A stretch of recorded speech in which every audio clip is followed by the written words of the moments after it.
Nu, mes ruošėmės, kaip ir kiekvienai komandai, visą savaitę. Žinojom jų stipriasias pusės, žinojom silpnasias vietas.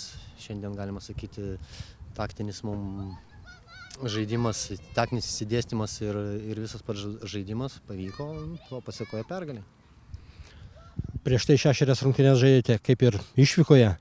Jūsų lūkesčiai, ar pasiteisino žaidimas, strategija pirmų 6 rungtynių?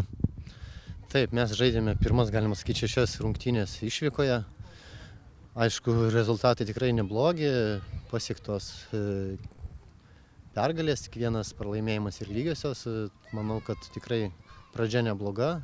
Aišku, ant pasiekto nereiks sustoti, tai žaisim toliau, įrodinėsim, nes kiekvienos rungtynės yra nenuspėjamos. Gali vieną dieną sektis, kitą dieną nebe. Komandoje daug traumų? Turim vieną traumą, bet jau po biškį jau Aretas Gėgžna gyja, taip kad vėl papildys mūsų sudėtį. Aišku, norėtųsi, kad jų nebūtų, bet futbolas yra kontaktinė sporto šaka, taip kad jų neišvengiam. Šį šeštadienį su Gargždų Banga, kaip ruošitės? Ruošiamės kaip ir prieš kiekvienas rungtynės. Stebėsiu jų Gargždų žaidimą, stipriasias jų, silpnasias pusės. Aišku, mes stengsimės primesti savo žaidimo braižą, o ar pavyks, parodys rungtynės. Esate kaip ir žaidžiantis komandos treneris. Ar nėra širdyje noro vėl išbėgti į aikštelę?